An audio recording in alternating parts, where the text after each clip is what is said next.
Earbuds, Melbourne's podcast network. Earbudsnetwork.com. Are you the kind of person who brings a packet of chips to a party and takes them home if they haven't been opened? Well, if you are, then you're in good company. Today we'll be sharing stories from our past, playing some games, and maybe even performing a live sketch or two. Let's grab your knitting needles, a blanket, because it's time for 4 old friends to sit around and sew a new patch into their quilt of friendship. So join me, Dion, under the covers with Christian. Welcome to Patchwork. Josh. Welcome to Patchwork. And Andy. It's good to be here in Patchwork.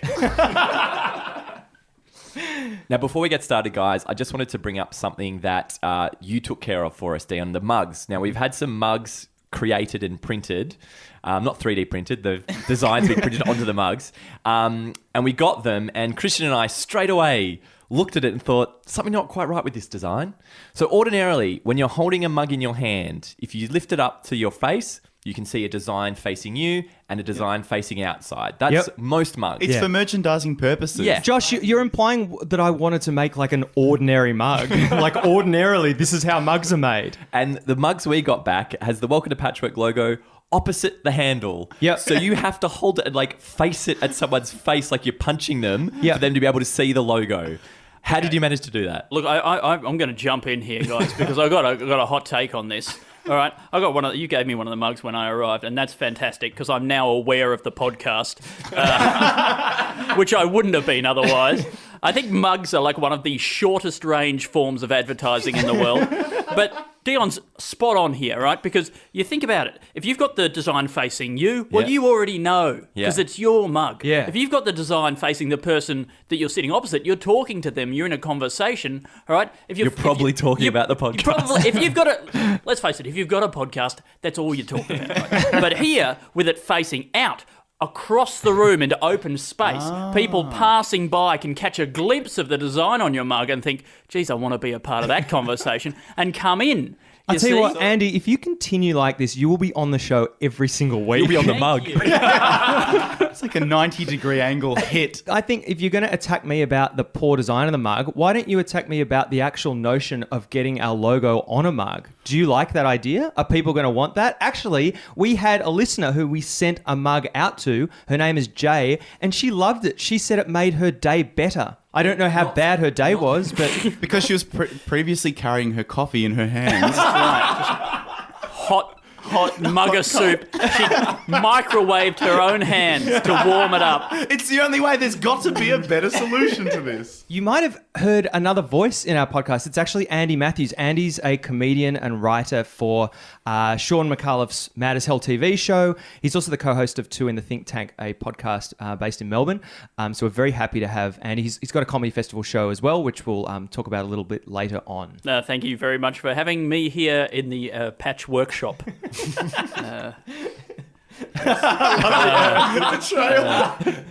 go. Christian, before I came to your mum's house today, you sent me a message asking whether I could bring any sort of chips or snacks or lollies, and I sent you a message back which sent you a photo of a jar of salted cashews. Honey cashews. And some chocolates. And your response was, Dion, can you go to the supermarket and get some stuff? Yep. Now, I'm wondering, would that have not sufficed that amount of food for 4 people? Well, let's just set the scene a little bit better. Sure, let's do that. We've got Andy Matthews on the show. Normally, I supply you and Josh with lots of chips and lollies. Mm-hmm. You were going to bring a jar of cashews that you had at home. And how big was that chocolate bar? It was actually a chocolate bar. A chocolate bar? To share between 4 people. No, that's not true. Wait, was it a Kit Kat? Because Perfect. No, it was a packet of 7 chocolate bars. It was open and 2 were missing, so there were 5 remaining. But my point is, Christian, is that I think that there's 2 things that guide your life in relation to this kind of stuff. Personally. You personally. Yeah, right. So here we go. it's the absolute horror that you may run out of food. So that's the horror that people might eat all the food. But the second thing is the judging that will come from from people not thinking that you prepared enough food. Here we go. Here's a good way to test the waters. Andy, have you been impressed by the food spread that's been on today? I have. I've been particularly impressed by this jar of honey cashews, which I have been eating and enjoying since I arrived. I've been very impressed by the spread. I will say elements of it seem a little over the top, but the cashews are really on my level. And I've listened to quite a few episodes of the podcast now, and I had come to the conclusion that listening in, Christian is the only person I could possibly relate to on this podcast. Really? Because Dion and Josh, you come across like absolute maniacs. Like borderline sociopaths. Was there any particular part of Christian's personality that isn't that awful? It's awful to hear that, but it's almost sort of heartwarming and reaffirming. This is so redeeming. I feel like Christ. But this is the only point at which I've started to diverge from you. Is that in your expectations of food? Bringing things is for somebody to offer to bring something, and then you've got to accept whatever it is that they bring. Yes. You can't prejudge the without bring. judgment. That's right, Andy. So true. Can I give you a little more context? We have chips and lollies here all the time. Dion, in the past. Now I'm going to bring up something. I had a barbecue earlier this year. Have you got a bone to pick with me, Christian? I got a bone to pick. I had a barbecue for my birthday this year. And I said to everyone, just to relieve the burden from me a little bit, because it's quite a big task to host a barbecue. I said, is it okay if everyone supplies either some kind of bread or some salad or some alcohol? Everyone was happy enough to chip in and buy some alcohol, some bread, some salads. Dion, what alcohol did you bring? I bought alcohol for myself. Yeah, sure. I just remembered what he brought. Yeah. And what alcohol did you... So Dion had stupidly made a purchase of about... a slab of this horrible cider. That is Christian. You make up a lot of shit on this podcast. that is far from the truth.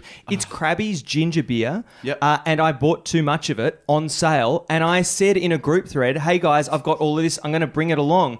A friend of mine called me. First of all, he roasted the crap out of me. Dion, when did you buy your Krabby's cider? It was a little while ago, but anyway, What decade? a friend of mine. Why, the Krabby's Brewery burned down 50 years ago.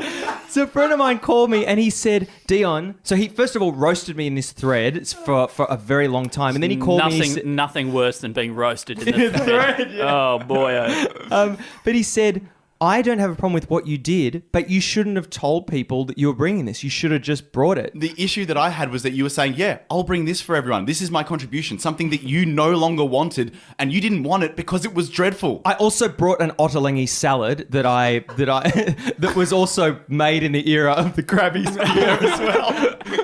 Yes, I can appreciate. And actually, by that point, the ottolenghi salad had itself become alcoholic. That's right, it's fermented. Andy, what do you do when you're going to a party?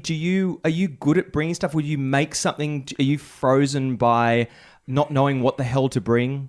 Up until very recently, I would have been frozen. Then recently, I discovered a really easy way to make good hummus. And now I feel like I can bring the hummus. Is it with and chickpeas? I feel really good. And Bring then you the get hummus. And then you've got you got your whole conversation for the night sorted, describing how you make your hummus. You're set. So is it the recipe that is really awesome? Is that so? You've just got a great recipe, really quick. You just go, right, I'll bring hummus. Secret is macadamia paste. Oh, never heard of it. What is it? Well, it's like a macadamia. It's like toothpaste. It's minty. But I think you risk now, Andy, becoming the person who always brings hummus. So people will be like, oh, Andy, he'll just bring the hummus again. Yeah, and then at a certain point, it'll be, Andy's brought his hummus again. And he's going to tell the same story about how he makes it. We know you make it with macadamia toothpaste. We get it. Well, at least we've got something to talk about at this party, don't we? Well, conversation is one of the most paralyzing things for a party. I feel like if I'm going to be the host, I'm going to focus the most on making sure... Because, Dion, you said something to me, it would have been a year ago, and it resonated. You said to me, I love watching friends of mine make friends with people they didn't know beforehand. Yeah. So two groups of friends coming together to become better friends. I hate that.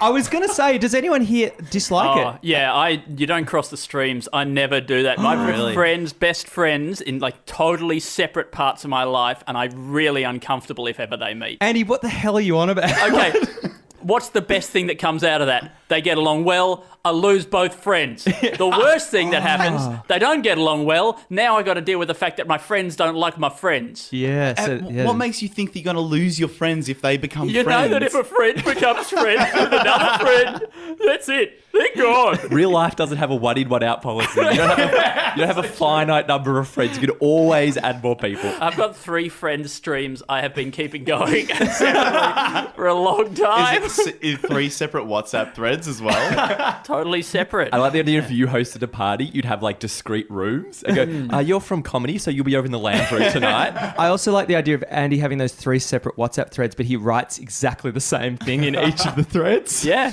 Can't you see the beauty of combining friends, though, in that you no longer have to have separate events to go to? You can just say, hey, guys, everyone at drinks this night. Yeah. I've freed up the rest of the nights in my No, week. You're right. My life is a living hell. Because my point, particularly with like partners and stuff, there's always that idea that you should get along with the friends of your partners, because the people I'm good friends with, I like them because of their personality. So their friends would like them for those same reasons. So I'm always of the mind that no matter who my friends are, they should all technically get along because they all like me. So, Josh, are you saying that you get along well with all of your partner's friends? All of them, Josh? Yes, especially the ones listening to this show. Yes. You know what? That's really strange. Me too. Christian? Me too. Andy? I hate all your partner friends. That comes out on the podcast. I think one of the issues that I'm assuming, Dion, you're going to take the biggest issue with is with a homemade dip, like a hummus. If no one eats that, that's a perfectly good waste of hummus right there. It's not wasted. It's wasted hummus. But surely the host is going to have it. Look, in theory, I can see your problem, but everybody eats my hummus. It's a bad example. It's a non-existent hypothetical. But anyway, yes, in the general sense, I can see how in a hypothetical bad hummus this could happen. Oh, but this is great because we can actually ask Andy if he's ever taken the remaining hummus back home. Do you want the truth? I'd love to know the truth. It's been times when I've desperately wanted to, But I haven't done it. And why haven't you done that? And then, but not only you do it, you leave it behind, and then you've got this whole Tupperware container situation to try and sort out. That's like the rest of your month ruined, trying to organise to catch up with these people to get back your crock pot. Tupperware is so cheap, but God, I want it back. Oh, yeah. It's like a lamb that strayed from the flock. That's not part of the donation. The food can be. The Tupperware absolutely needs to be returned. who's keeping Tupperware? Who thinks they have the right to keep the Tupperware? Well, Christian was making out then that like, I always want it back. Sometimes I might leave, but I always want to get it back. Well, it depends. If I'm bringing a cheap plastic Tupperware, that's yours. Like, that's why I keep some Chinese takeout containers specifically for this reason. So you've always left your hummus, Andy. But what about like a packet of chips or some pre-packaged thing that doesn't necessarily get opened? So say you brought hummus that wasn't homemade and it was never opened for whatever reason, would you take that home? I reckon once it's out of the car, you've got to leave it. Really?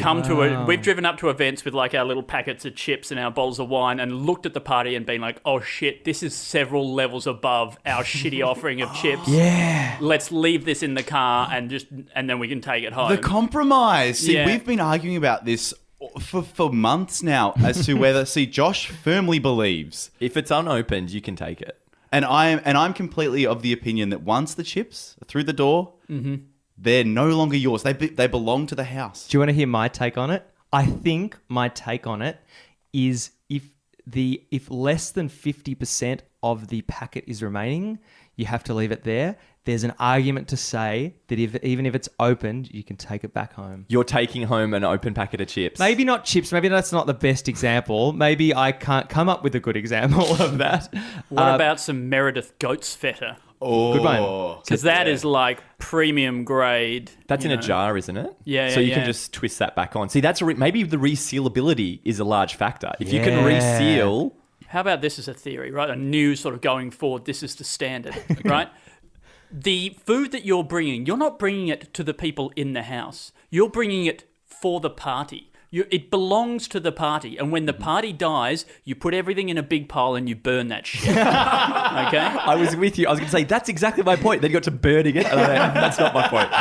My point is that you're bringing it as a gift to the party and to the guests at the party. And like you're saying, when the party ceases to exist, that doesn't belong to the host necessarily. That's not a gift to the host. It's not about thanks for having me over. I don't think that's what it is. I'm looking at Christian saying this. It's not about here's a gift to you, host. Thanks for having me. If that was the case, I'd just bring it and put it in the cupboard for you. So where is the appreciation that the host has put this event on, had it at their home, incurred a substantial amount of time? Because I'm a great flavour to the party for all your friends to meet. Unbelievable. It's always about you, Josh, isn't it? Well, then why don't you leave yourself at the party for Christian to just enjoy for the rest of his life? Whenever we have a conversation like this, it always comes down to whether Christian is either appreciated or underappreciated. That's what it always comes down to. There's a good point. So you're like, how are you meant to get appreciation? Surely that is not the reason you're hosting a party. The reason you're hosting a party and having guests over is because you want to share and have an enjoyable time with all your friends, Yes. not because I want them to say, great party, mate. No, that you're missing my point entirely. Yes, entirely. The gesture is from you. It's your way of saying to me, hey, mate, here you go. For yourself, thanks. It's the parties. Do with it as you please. Why don't I just give you $7 then? Do that then. Which as well at every party that Christian has. You are trying so hard. You are trying so hard to shortcut any type of effort. No, but the point isn't just to thank you. Can't I just say, thanks, mate, that was awesome, had a great time? You want financial restitution. You want a physical gift to show appreciation. Okay, I can't say that to you as a friend. Here's what's going to happen. You arrive empty-handed. You become the guy that arrived at the party empty-handed, right? Inconsiderate prick. Is that just me at the party? You arrive with things in your hand. You give it to the host. Host goes, it's very kind of you. Thank you so much for contributing. You're making my life a little bit easier, right? You are the belle of the ball for the entire night. The moment you go to take those chips back, you are back to inconsiderate prick. Okay, how about this though? What are you as the host gonna do with party leftovers? You can't subsist on party leftovers for like a week, like half packets of chips and old soggy biscuits and stuff like that. Unless you're going to clear everything away, putting everything in Glad wrap at the end of the night. By that next morning, that food is garbage. Well, because I've heard recently people having, not heard, but like I've experienced it, people having almost like a second party, like the cleanup thing is almost an event of like, I'll just get the inner circle and a few people to come around and we'll polish off some of the leftovers. What do you think of that, Christian? People have too many fucking parties. I think you're thinking of rats, Josh. Rat party. Yeah, they clean it up. It's like a Roomba. It's like a little Roomba. They run around, tidy everything up. It's great.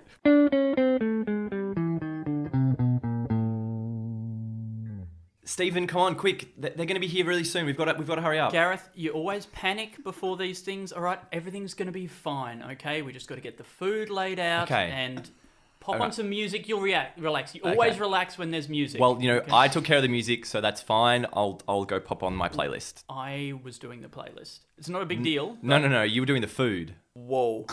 Hey, well, I'll pop my playlist on. Let's No, just get that going. No. That the playlist isn't the issue anymore. No, it's not. But I want some music on to bed this scene in our house. Oh, there it is. Great. Let's be solutions focused, okay? We need food for this party.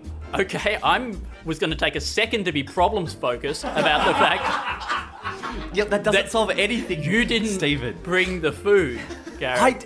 You know what the Thompsons are like. The first thing they're going to do is they're going to be looking for a snack. Yeah, okay. What are we going to do? There's nothing in the house. Man, we've got to have some dip or something. Dip. You've got to have dip at a party. Pot plants.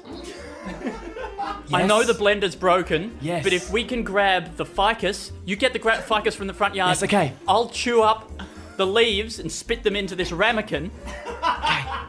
And then I guess we can dip flakes of... That'll work. Actually, no. The vacuum... I did a vac before. Yes. It's full of dust. Dust makes a great garnish. Great, a sprinkle Like a ficus dip. like dukkha, Exactly. Yeah, okay, great. Alright. So just sprinkle that on there. Do we have anything to drink? Hang on. I've got some sultanas here. Maybe I'll soak them in some water. Yes. And then we can crush them into wine. Perfect. It won't be red, but I have a weeping sore on my lower arm.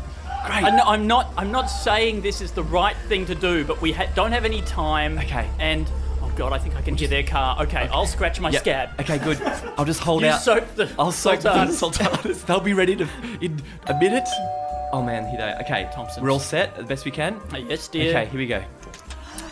Roland. Thompsons are here. They're here. Hi guys, Leandra, hello. Gareth, Stephen. This is beautiful. What have you put on here? Thank you. I'm a little bit parched though. Do you have a drink or something? Oh, well, that I we could do have? actually have something Got for some you. freshly Red- squeezed red wine. Reddish, fairly red coloured wine. Oh, I love red wine. What sort of red wine is it? Have you got a selection or?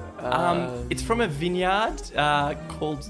Lower arm yard. Yes, it's from the Lower Arm Oh, region. I think I've heard of the lower arm. Yeah. It's in That's by the Anyway, springs. There's a glass for you and a glass for you. Oh, that looks divine. Interesting colour, isn't it?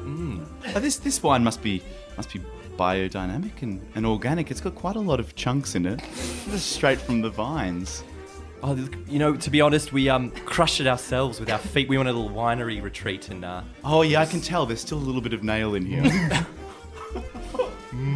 And I believe you were taking care of the dessert. Oh, we were going to do dessert. Roland, did you bring the dessert today? Roland? No. That's for Leandra. Remember we wrote it on the cue card? Oh, but that's all right. We can organise Oh, yeah, something. You two don't happen to have a bowl by any chance? Just a big bowl? Yeah, sure. Yep. There you go. Great. We might just pop to the bathroom.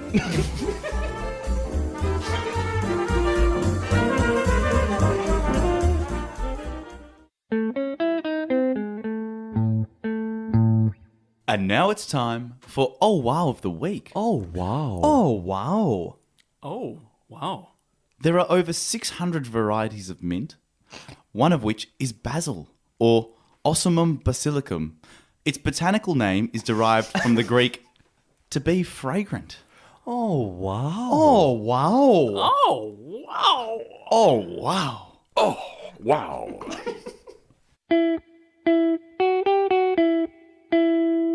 So, gang, I was at the petrol station, service station, whatever's your poison, the other day, and I was filling up the car, right, and I was on my phone, right. As you were filling up the car. As I was filling up the car, okay, and look, okay, just give me some time, and I heard over my shoulder, oi, which. Oh, God. No good conversation ever starts with an oi. And so I turn around and there's a woman in a car with her kids, and she says, "You know, you're not allowed to be on your phone. We're all going to blow up." And I don't know, guys. I mean, we've had mobile phones now for 20, 25 years in common use. We've had petrol stations for at least that long. Yeah. Okay, and in all that time, I've never heard once about a petrol station blowing up because of a mobile phone, right? Surely, if it had happened, we would have heard about it. Yeah, but I think when you're dealing with large volumes of petrol and flammable materials, any warning signs you should 100% take heed of. No, I'm with Andy here. I think her fear was that everyone was just going to spontaneously combust. The station would have been fine. It's just the individuals within the station. Yeah. No, but it's the same as an aeroplane when they say put your phones on airplane mode or it's going to affect the. Go on, Josh. No, the difference with that is that's to do with the instruments. Like, no, it's different and it's fine. That's fine. When you're talking about flammable materials and potential, like, I guess it's static sparks or something. Okay, so you're more comfortable with mobile phones on planes than you are with mobile phones. Do you even have but we're not putting our mobile phones on petrol station mode before we pull into the petrol station, are we? Someone can still call me. Someone could still. But is it my worth the phone is risk? still sending GPS data to the local tower or whatever. That's right. Exactly. What is the difference? The phone's still on, whether you're on a phone call or not. but It's still sending and receiving data. That's not the problem. The signals isn't the issue. What's the What is issue? this? To do with like the bat. Man, if you had a Note 7 and that exploded at the petrol station, would you be laughing? No, you'd be charred in the corner. laughing.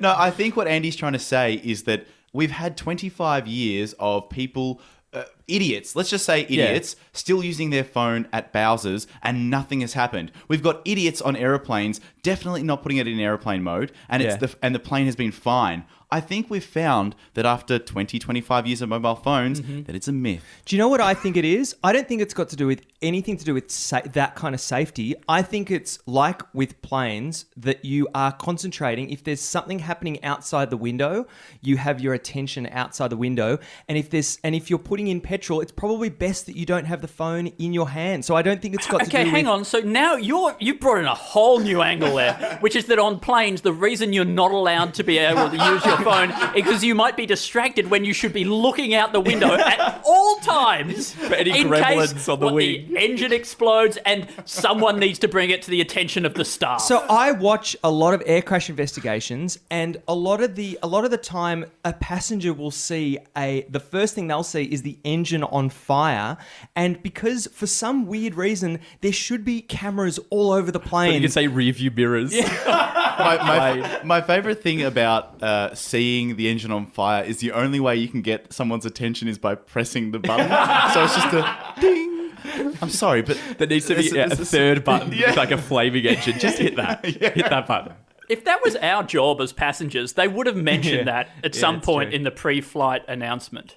Although, if you are right, that could explain why in-flight magazines are so boring. Is it so that they don't distract you from your important work? But my point with the petrol station is it worth the risk for potentially dying when whoever's written that sign, for whatever reason, they probably have a good reason. I don't think it's a distraction reason, as Dion's positing. If they've made a sign that says, don't use your phone around these, the benefit to you of being able to check a text is worth potentially dying. Absolutely. Absolutely, no question, because I refuse to live in fear. Yeah, and Dion and I are the maniacs. Yeah, mate, sure. Yeah. But are there any other signs that exist that you guys kind of choose to ignore? Because Josh, we all know that you're very principled and you love rules. I mean, Josh on the road if he sees a sign that says 60, he will not do 61. What about the baby on board signs that people have at the back of their cars? No, I definitely crash into those cars. What is the purpose of those signs? I'm going to ruin it for you. The actual purpose is if there's an accident, a first responder can see that and go, oh, there's someone who couldn't escape this car. There's a baby in there. Let's go and get it. Is that the same reason for having you know how they release those stickers where you can put your entire family on the back? Yeah. Is that so when there's a car accident, you can kind of count how many family members are on the There's a windshield? dad who likes fishing in here. Okay, quickly, there should be a rod around. The other thing is that, what do you guys think of animal signs? When you see wombats 25 kilometres, I almost totally disregard It's a them. fast wombat. I'm like, Actually, wombats are one of the fastest running creatures in Australia. Yeah, they can get up to really high speeds. Great joke, Christian. Ruined by Andy. No. I'd like to say qualified by Andy. There's nothing wrong with that. People like to laugh and learn.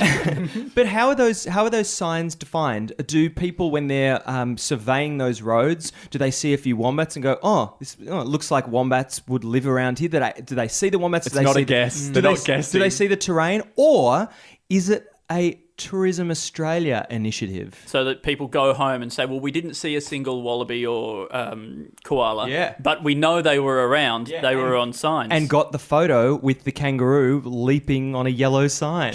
By the way, have you ever seen a koala on the ground? Once. Yeah? Yeah, really weird. Filling up Really its car. Confronting. Really flat. I think personally, the sign that I'm going to be ignoring the most, and I think historically have ignored, is the no diving sign. That's a really good one to follow, mate. Yeah. Nope, because I... How's your neck? Fine, He look at me. loves to dive. No, because growing up as a hefty child, I had to get my cannonballs kind of right, because a lot of people used to ask me, Christian, can you cannonball? Make a big splash. And I What a degrading thing to say. and I would cannonball, but I became so good at cannonballing that I could kind of approximate how deep in the water I'd get and kind of how big the splash would be. You had total control over this. I became like an Olympic diver for cannonballing. What a strange variation on bullying. Isn't that odd to say, hey, you go do this thing, you're good at it, but you'll make a total fool out of yourself? Yep. Yep, thinking back on that now. So what was your technique? Did you have like little adjustments you'd make? It's a bit shallower here. I'll push my ass out a bit more. Completely, 100%. The no diving sign didn't matter. The depth of the pool didn't matter. I would be able to approximate my dive. To be fair, every cannonball, not really a dive, is it? Yeah, it's not a dive. Oh, okay. So you're saying that if I dove into the pool, the lifeguard would just go, not a dive. Let him go. No, It's no, fine. because you're not diving. Diving is hands over the head, leaping in head first. So what would you call a cannonball? A cannonball. The word you've been using the entire time. That's what I'd use. This is how good Christian was, right? That film of water that's left on a bench when you wipe it down with a sponge. He could cannonball into that. A tiny little splash.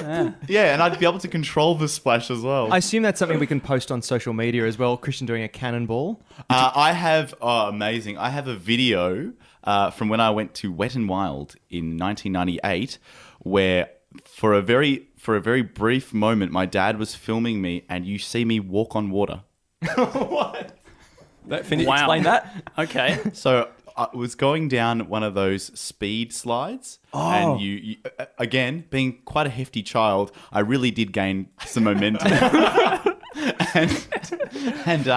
and I also lacked self-control or any kind of core strength as a child. Wow, what a child, eh? So yeah, Parents would have been beaming with pride.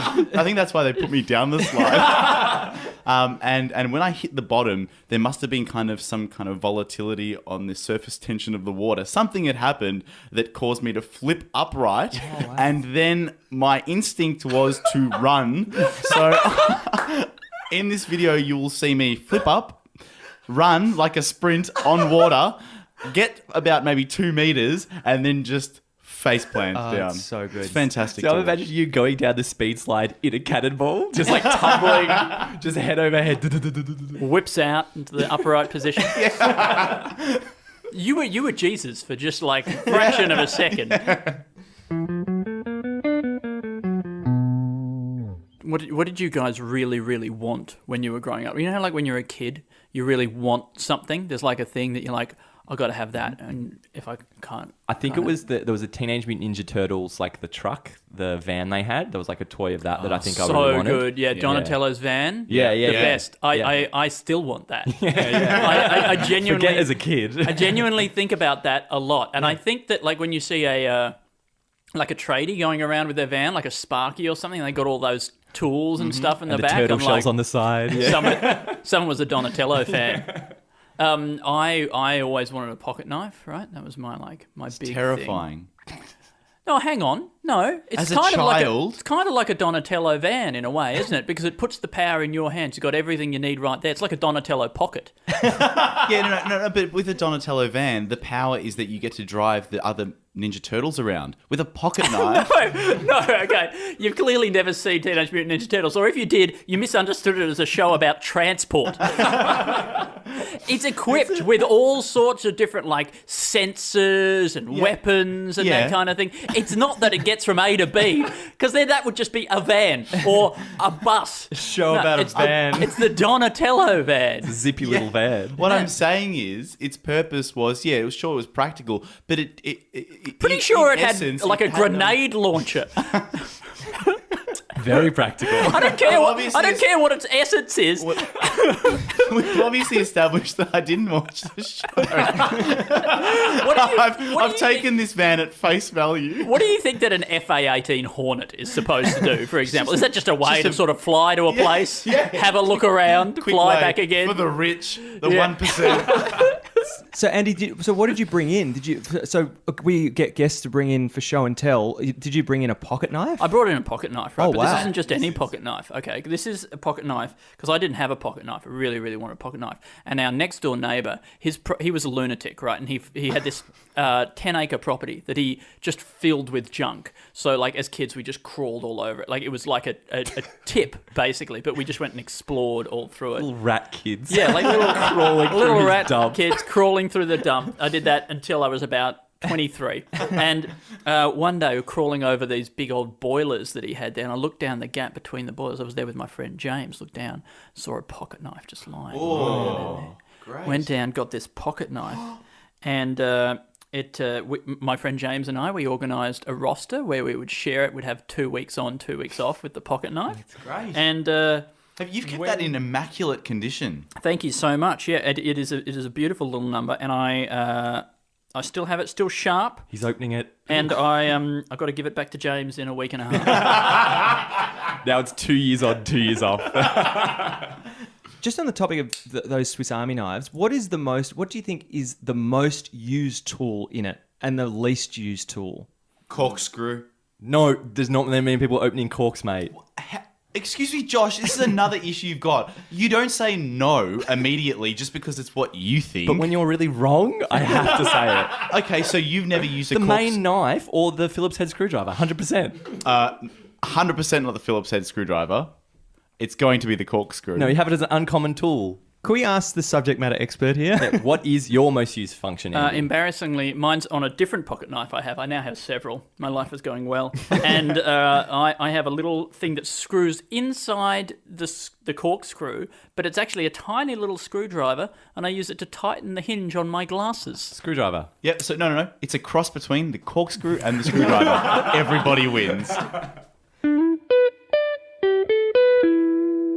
Really, really good.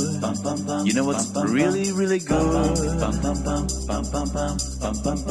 Really, really good. You know what's really, really good? You know what's really good? Blowing out a candle from really far away. Really good. Really good. You know what's really good? So when you get out your phone to cancel plans with a friend and you see a message from them cancelling. Really good. You know what's really good? New for old replacement. Really good. Do you know what's really good? Getting a seat on public transport without having to give it up to anyone. Really good. You know what's really good? Sitting next to a person who's terrified of invading other people's personal spaces. Really good. Really good. You know what's really good? Water slides. Really good. Do you know what's really good? When a movie trailer shows you enough to get you excited but doesn't spoil the film. Really good. Do you know what's really good? When you are 100% content with your haircut. Really good. Really good. So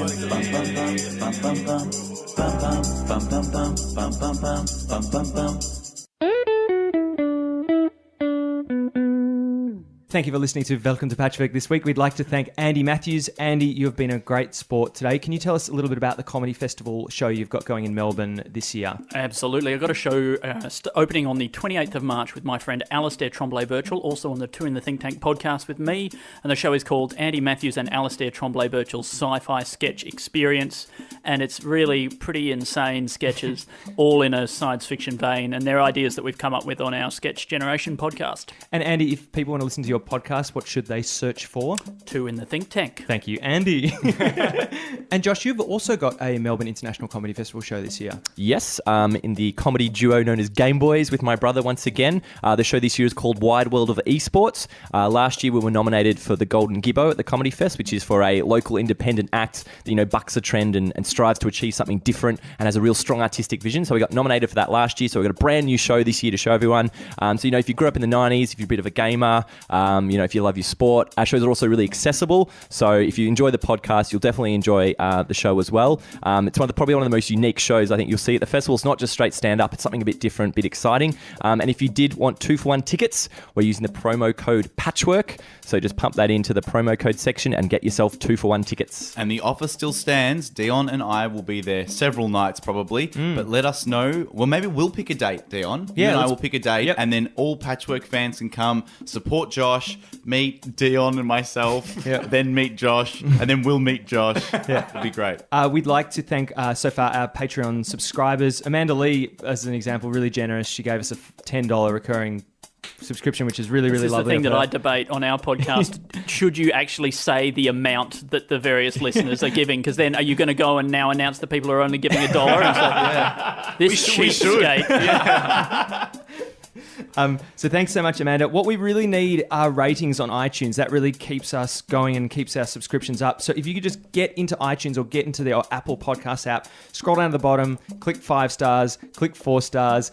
If you're clicking 1 to 3, we're really not interested. But otherwise, we'd love you to rate our show. Also, add us on social media because a couple of weeks ago, we posted a video of me blinking at my brother's bar mitzvah 14 times. So, of course, feel free to miss out on that sort of content that we're posting. But we highly recommend you searching for Welcome to Patchwork on Facebook, on Twitter, and on Instagram.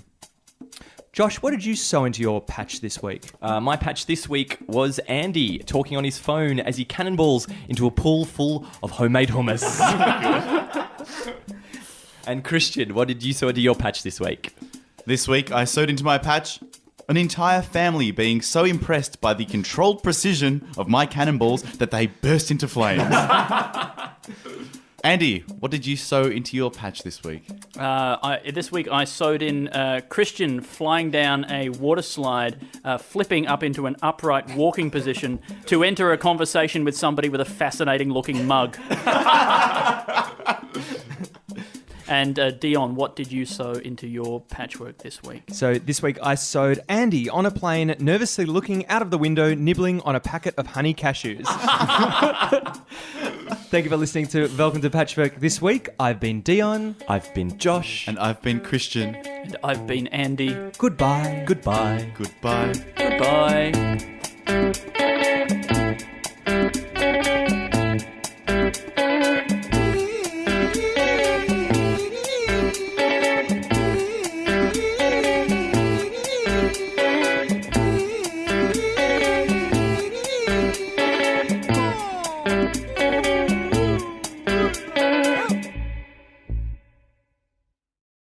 I love the taste of Leandra's shit.